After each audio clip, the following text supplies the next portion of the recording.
아멘. 성가대 찬양 감사합니다. 우리 다시 한 번 더 주님의 오심을 기뻐하면서 우리 옆에 분들하고 눈을 똑바로 쳐다보면서 한번 인사합시다. 메리 크리스마스. 우리 주님의 오심이 우리에게 얼마나 기쁘고 복된 소식인지 모르겠습니다. 여러분, 매년 돌아오는 크리스마스죠. 그럼에도 불구하고 항상 이맘때면은 우리 마음이 어떻습니까? 설레고 기분이 좋습니다. 추운 날씨에 손을 호호 부는 아이들의 모습이 좋고요. 이 거리마다 밤을 수놓은 불빛들도 아름답습니다. 무엇보다 우리 구주 예수님이 이 땅에 오심을, 우리를 위해 오심을 기념하는 날이기 때문에 좋은 것은 말할 필요가 없겠죠. 다시 한 번 더 즐거워하면서 저와 여러분 서로 인사합시다. 메리 크리스마스. 메리 크리스마스. 감사합니다. 여러분, 오늘 설교를 준비하면서 제가 고민이 많았습니다. 사실은 우리가 예수님의 탄생에 관한 이야기를 평생에 듣지요. 그러니 많이 듣는 분은 70번, 80번, 그 이상 듣는 분들도 계실 겁니다.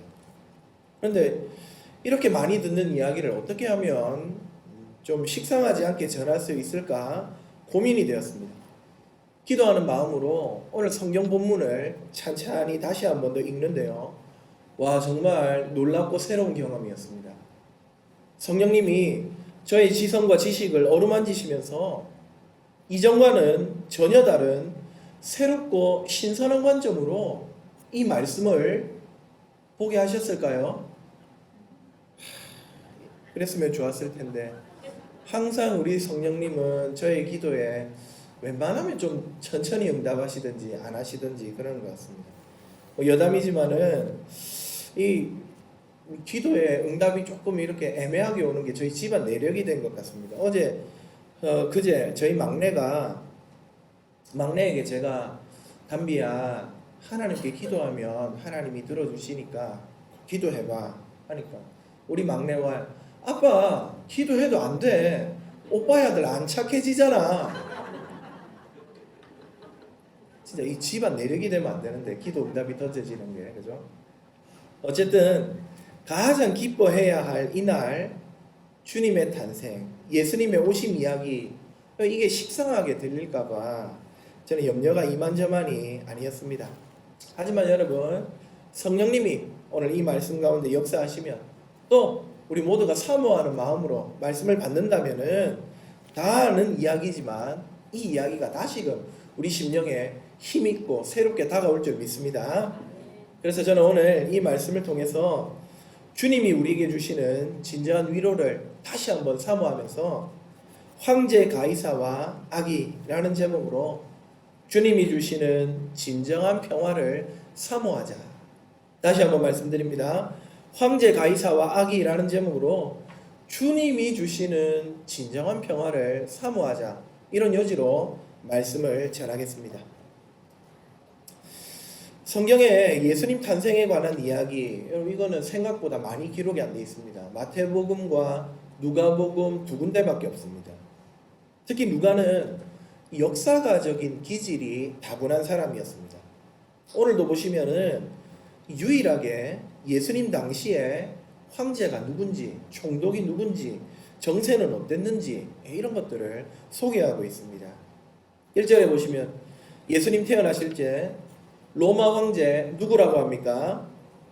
가이사 아구스도가 다스리고 있었습니다. 역사적인 정황을 정확하게 제시하면서 지금 예수님 탄생에 관한 이 이야기는 거짓말이 아니라는 것, 역사적인 사실임을 밝히고 있습니다. 천하를 호령하던 아구스도, 그가 누구일까요? 세상 역사에서는 이 사람을 아우구스투스라고 부릅니다. 이 이름은 제호, 황제의 칭호고요. 부모가 지어준 원래 이름은 옥타비아누스입니다. 로마가 온 세상을 제국으로 삼았을 때 그때 맨 처음 황제가 된 사람이 이 가이사 아구스도입니다. 원래 로마는요, 황제가 다스리는 나라가 아니었습니다. 공화정, 그러니까 군주가 없이 여러 명의 대표들이 이 민의를 반영해가지고 협의해서 다스리는 그런 나라였는데 겨우 약관 20살 나이로 쟁쟁한 경쟁자들을 물리치고 이 옥타비아누스가 황제로 등극합니다. 그때 이 원로원으로부터 아우구스투스라는 이름을 선사받았는데요. 그 뜻이 존엄한 자 이런 뜻입니다. 이거는 사람에게 함부로 주는 이름이 아니고 신을 지칭하는 아주 존귀한 이름입니다. 때문에 이후 로마의 제호 황제를 지칭하는 말은 아우구스투스가 됩니다. 오늘 예수님의 탄생 이야기는요, 이 가이사 아구스토, 카이사르 아우구스투스에 관한 언급으로 시작을 하고 있습니다.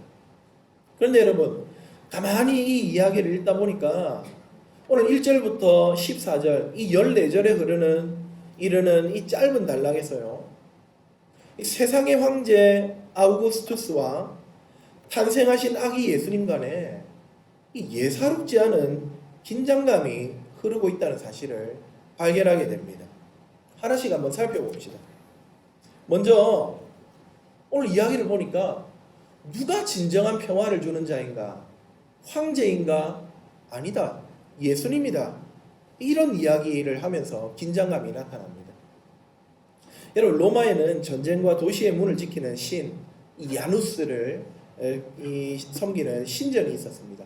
야누스 들어보셨죠? 야누스의 두 얼굴, 머리 앞뒤로 각각 얼굴이 붙어있는 망측한 신입니다. 이 신은 전쟁과 이 도시의 문을 관장하는 그런 신입니다. 때문에 로마는 이 나라에 전쟁이 있으면은요, 이 신전의 문을 열어놓는 관례가 있었습니다. 왜 그랬겠습니까? 이 야누스 신이 출정해서 이 전쟁을 이기게 해주기를 바라는 기대였겠죠. 그런데 그런 이 신전의 문을 아구스토가 한 500년 만에 닫습니다. 무슨 말입니까? 아우구스투스의 영도 아래 전쟁이 사라지고 드디어 이 제국의 평화가 도래했다는 말입니다. 로마의 평화, 라틴어로 팍스 로마나 이렇게 불리는 태평성대 시대가 이 황제 아우구스투스로 인해 드디어 펼쳐졌습니다. 아우구스투스가 선사한 것이기 때문에 아우구스투스의 평화라고도 불렀습니다. 1906년도에 한 비문이 발견되었는데요. 거기 내용을 보시면 아우구스투스는 신이 이 세상에 보낸 구세주라고 한껏 칭송하고 있습니다. 그러면서 아우구스투스의 생일은 이 세상을 위한 복음의 시작이다. 그가 세상에 평화를 가져다 준 자이기 때문에, 구원자이기 때문에 그가 태어났다는 것, 그가 태어난 날은 우리에게 복된 소식이다, 복음이다, 이렇게 기록이 되어 있습니다. 황제의 위대함과 그가 이룬 로마의 평화가 얼마나 대단한 것인지를 잘 보여줍니다. 때문에 로마 시민들은요, 아우구스투스 이 말만 들어도 그가 가져다 준 로마의 평화, 팍스 로마나, 이것을 반드시 떠올렸습니다. 오늘 말씀 1절에 가이사 아구스토 딱 등장했죠. 그러니까 이 이름이 딱 등장하자마자 당시 말씀을 쓰던 누가나 또 처음 받아 읽던 초대교회 성도들이나 모두 아구스토, 평화를 주는 왕, 로마의 평화를 이루나, 팍스 로마나의 주인공으로 이 카이사르 아우구스투스를 떠올렸던 것입니다. 자, 그렇게 세상의 평화를 가져다 준 임금이 천하에 다 호적하라고 명령을 내렸습니다. 그럼 이 명령을 왜 내렸느냐? 팍스 로마나, 로마의 평화를 유지하기 위한 그런 명령이었습니다. 호적명령, 인구 센서스죠. 이 정확한 인구 조사를 바탕으로 해서 세금을 잘 걷어가지고 그 돈으로 군사력을 유지하고 평화를 유지하기 위한 것입니다. 팍스 로마나, 로마의 평화, 이 황제의 평화, 이거는요, 겉으로 볼 때는 말 그대로 태평성대입니다. 하지만 조금만 그 속을 들여다보면 속사정이 다릅니다. 눈에 보이는 평화는 지배계급의 이야기일 뿐 피지배층, 식민지의 민중들은 오히려 괴로움의 시기를 보내고 있었습니다. 그도 그럴 것이 로마의 평화는요, 그냥 주어지는 것이 아니라 언제나 막강한 군사력 위에서 유지되었기 때문입니다. 로마가 강력한 힘으로 불안과 반란의 씨앗을 짓누르고 있었기 때문에 이 평화로운 것처럼 보였던 것이죠. 그런 군사력을 유지하려면 뭐가 필요합니까? 당연히 돈이 필요합니다. 최근에 일본이 이 방위비를 2배로 올리면서 5년간 400조 원 이상을 투입할 예정이랍니다. 진짜 못됐죠. 반성은 안 하고 말입니다. 여전히 제국주의의 망령에 사로잡혀 있는 것 같습니다. 여러분, 일본이 왜 방위비에 돈을 붓습니까? 돈에서 힘이 나오기 때문입니다. 로마도 그랬습니다. 그럼 로마는 돈을 어디에서 나옵니까? 다 민중들의 고열이었지요. 자발적인 기부가 아닙니다. 강압 속에서 이루어진 착취에 그렇게 빼앗은 돈으로 로마의 평화를 이루어갔습니다. 게다가 시민들이 평화롭다고 느끼게 하려면요, 빵과 서커스를 관에서 제공해야 했습니다. 왜요? 그들의 눈과 귀를 속여야 하니까요. 그 돈은 또 어디서 나겠습니까? 다 민중들로부터 착취한 것입니다. 팍스 로마나, 로마의 평화, 황제가 선사한 선물, 알고 보니 허울 좋은 거짓에 지나지 않았습니다. 겉으로는 전쟁이었고 먹을 것이 넘쳐나고 연극과 서커스로 즐거운 시대지만 사실 그 이면에는 폭력과 착취로 일그러진 민중들의 눈물이 자리 잡고 있었던 겁니다. 팍스 로마나는 가짜 평화였습니다. 그런데 여러분, 한 아기가 태어납니다. 이 아기의 탄생을 놓고 수많은 하늘나라 군대가 또 천사들과 선사들이 하나님을 찬송합니다. 그 찬송의 제목이 뭡니까? 정말 대단합니다. 14절이죠. 이 아기로 말미암아 땅에 평화가 있다고 노래합니다. 지극히 높은 곳에서는 하나님께 영광이요, 땅에서는 하나님이 기뻐하시는 사람들 중에 평화로다. 정말 놀라운 이야기입니다. 여러분, 사람들은 전부 가이사 아구스토가 평화를 주었다고 생각했습니다. 사람들은 그 칼과 창끝 아래서 찍소리도 못하면서 여러분, 그것이 평화라고 착각했습니다. 하지만 진정한 평화는 황제가 아닌 이 아기로 말미암아 주어집니다. 천하를 호령하던 세상 임금 가이사가 아니라 베들레헴 시골 촌에서 태어나, 그것도 짐승들이 지내는 곳에 누워있는 이 볼품없는 아기가 세상에 평화를 가져다 준다고 천사들은 노래하고 있는 것입니다. 아까 제가 소개했던 비문, 아우구스투스가 주는 평화를 노래하고 그의 탄생을 복음이라고 했던 당대의 문인들, 또 정치가들의 선전은 다 모조리 거짓이라는 사실이 판명이 나고 있습니다. 진정한 평화, 아구스토가 아니라 지금 태어난 이 아기가 준다는 이야기. 오늘 우리는 글로 들으니까, 글로 읽으니까, 또 귀로 들으니까 별로 감흥이 없지만은요, 감히 황제를 시골 촌뜨기 아기보다 못하게 취급하는 이 행태, 여러분, 어쩌면 사회 전복 시도로까지 읽힐 수 있는 그런 긴장감 넘치는 이야기입니다. 이런 긴장 말고 또 다른 부분에서 우리는 긴장을 느낍니다. 바로 다윗을 계속해서 언급하는 모습입니다. 4절에 보시면 오늘 태어난 아기의 아버지 요셉이 어느 집 족속입니까? 다윗의 가문입니다. 왕족입니다.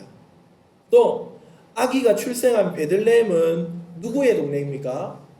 다윗의 동네라고 합니다. 11절에도 천사가 다윗의 동네를 말합니다. 지금 안 그래도 평화는 아구스토가 아니라 지금 막 태어난 이 아기가 준다고 하면서 황제를 평가절하하는 신성모독에 가까운 죄를 범하고 있는데 거기에다 기름을 붓는 격입니다. 당시 경건한 유대인들은 다윗의 자손이 오셔서 이 포로 생활하는 유대 나라를 구원하리라고 철석같이 믿고 있었습니다. 사무엘하 7장 다윗에게 주신 약속을 보시면은 다윗의 왕위와 그의 나라가 영원히 견고하게 설 것이라고 약속하셨는데, 그 약속을 바탕으로 해가지고 혹시 유대 나라가 식민지 포로가 된다 하더라도 이 다윗의 후손 메시아가 오셔서 자기들을 구원하고 영원한 하나님의 왕국을 세울 것이라고 기대했던 것이죠. 그뿐 아니라 미가 선지자의 예언 잘 아시죠? 베들레헴 에브라다야, 너는 유다 족속 중에 작을지라도 이스라엘을 다스릴 자가 내게서 내게로 나올 것이라. 그의 근본은 상고에 영원에 있느니라. 이 미가서 5장 2절의 예언 때문에요. 이 유대인들은 민족의 구원자가 베들레헴에서, 다윗의 부모님의 고향 아닙니까? 보아스와 롯이 만난 동네가 베들레헴 아닙니까? 여기에서 태어난다는 확신이 있었던 겁니다. 그런데 지금 탄생한 이 아기가 그런 다윗의 가문의 후손이요, 다윗의 동네 베들레헴에서 태어났다, 이 말을 반복하고 있습니다. 아우구스투스가 준 평화가 가짜라고 말하는 것을 넘어서 이 세상을 전복시키고 하나님의 백성에게 진정한 회복을 가져다 줄 다윗의 후손이 태어났다고 말하고 있는 겁니다. 그러니 여러분, 이걸 읽는 우리로서는 긴장할 수밖에 없습니다. 아, 이거 위험한데, 가이사가 알면 당장에 시족을 멸할 수도 있을 것 같은데 싶은 긴장감이 스물스물 올라오는 것이죠. 여기에 더해서 천사들이 했던 말도 불안합니다. 11절에 다윗의 동네에 구주가 나셨으니 곧 그리스도 주님이시라고 합니다. 구주가 나셨고 그리스도시고 주님이라고, 주인님이라고 합니다. 여러분, 구주라는 말이 뭡니까? 구원자 아닙니까? 예수님이 구주다, 이 사람이 구원자다, 이 말은 지금 백성들이 구원받아야 하는 상황, 슬픔이나 죽음이나 괴로움의 상태에 있다는 말입니다. 여러분, 아우구스투스는 스스로를 세상에 평화를 가져다 준 구원자라고 생각했습니다. 수백 년 이어진 전쟁을 거치고 사람들에게 태평성대를 선물했으니 자기야말로 구원자죠. 가이사야말로 구주입니다. 그런데 지금 그 아구스토를 구원자로 인정하지 않습니다. 그가 준 구원, 그가 선사한 평화, 그거 다 가짜라고 말하면서 진짜 구원자는 지금 태어난 예수님이라고 누가가 말하고 있습니다. 또 메시아와 주가 나셨다, 그리스도가 주가 나셨다 합니다. 여러분, 메시아는 다윗의 후손으로 이스라엘을 구원할 자 아닙니까? 또 주는 주인님이라는 뜻이죠. 아니, 황제 외에 누가 천하를 다스리고 누가 주인이 된단 말입니까? 상상할 수 없는 이야기를 오늘 누가는 초대교회 성도들에게 하고 있는 겁니다. 정말이지 오늘 우리가 읽은 이 말씀은 세상 나라 임금, 저 황제의 심기를 검들기에 충분한 이야기들로 가득 채워져 있습니다. 사랑하는 성도 여러분, 오늘 이 긴장감 넘치는 이야기를 누가는 왜 초대교회 성도들에게 또 오늘 우리에게 전하고 있을까요? 왜 이토록 천하를 호령하는 누가 봐도 위대한 아우구스투스와 베들레헴 촌동네에서, 그것도 짐승의 우리에서 태어난 이 보잘것없는 아기를 대조하며 긴장감을 조성하고 있냐, 이 말입니다. 이유는 간단합니다. 예수님이 구원자라는 거죠. 예수님이 주인님이라는 거죠.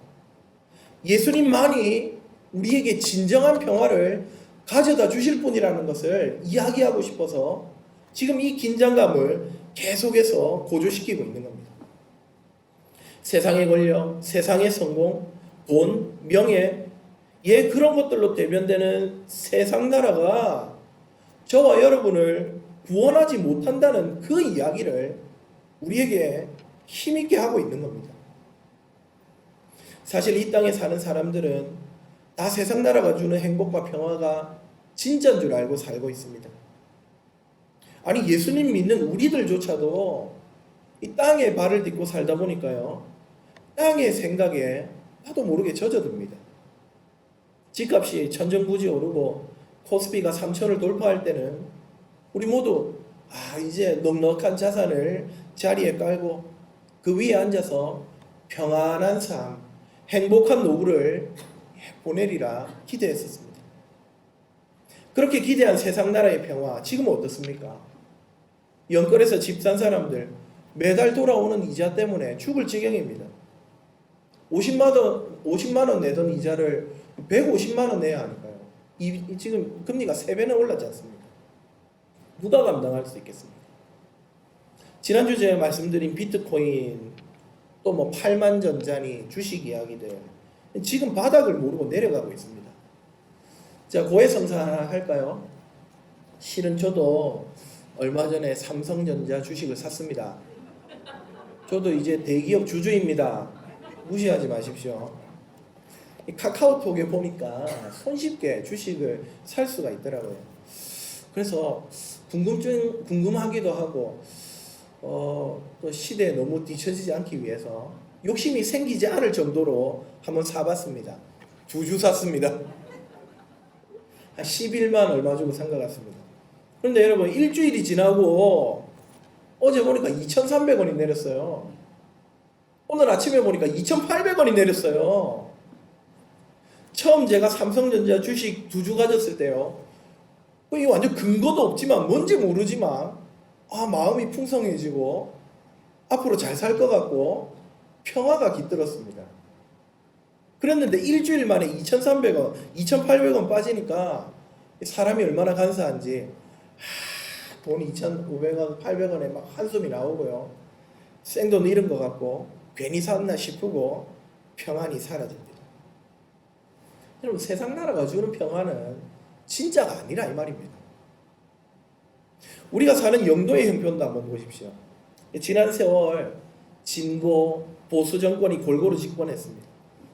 다들 내가 지지하는 보수 정권, 내가 지지하는 진보 정권이 들어서면은 평화와 번영이 오리라 기대했습니다만 그럼 결과가 뭡니까?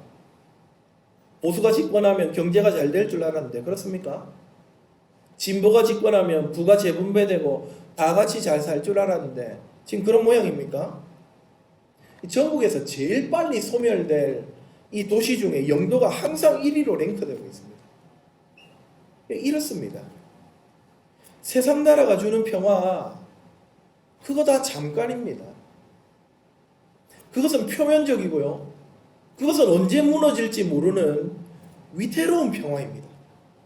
결국은 헛되고 부질없습니다.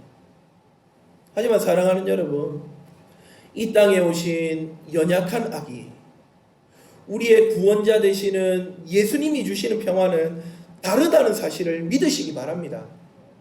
그분이야말로 진정한 평화를 우리에게 주시는 세상의 임금이십니다. 천하를 호령하는 아구스도의 평화, 그것은 위태로운 것이지만 여기 갓난아기 예수님으로 말미암는 평화는 결코 변질되지 않는 지속 가능한 진정한 평화입니다. 사랑하는 여러분, 이 성탄절 우리 주님이 주시는 진정한 평화를 사모하고 또 충만히 받아 누리는 저와 여러분 다 되시기를 주님의 이름으로 축복합니다. 돈 때문에, 질병 때문에, 나 힘들게 하는 저 인간 때문에, 무엇보다 죄와 사망으로 인해 신음하고 고통하는 우리 모두에게 주님이 참된 평화를 부어주시면 좋겠습니다. 나아가서 그 평화를 우리만 받아 누리지 말고 춥고 배고픈 우리 이웃들에게도 흘려보낼 수 있기를 소망합니다. 올해는 사실 어떻게 이 사랑을 흘려보내야 할지 잘 고민하지 못했습니다. 그러나 여러분, 우리가 이 성탄절에만 주님의 평화를 받아 누리는 게 아니지 않습니까? 우리가 사는 날 동안 우리가 받고 있는 이 사랑, 이 평화 어떻게 흘려보내야 할지 고민하며 나아가야 할 것입니다. 이 일에 우리 선교회와 모든 중직들이 함께 머리를 맞대고 고민할 수 있으면 좋겠습니다. 말씀을 맺겠습니다. 사랑하는 여러분, 황제 가이사가 주는 가짜 평화 말고 우리 구주 예수님이 주시는 진정한 평화를 사모하는 우리 성도님들 다 되시기를 주님의 이름으로 축복합니다. 이 평화가 우리 심령과 가정, 우리 교회에 흘러넘치기를 축복합니다. 나아가 불안과 공포, 슬픔과 가난에 휩싸여 하루하루 살아가는 연약한 이웃을 향해 주님의 평화를 전하는 복된 우리 교회 될 수 있기를 주님의 이름으로 축복합니다. 아멘.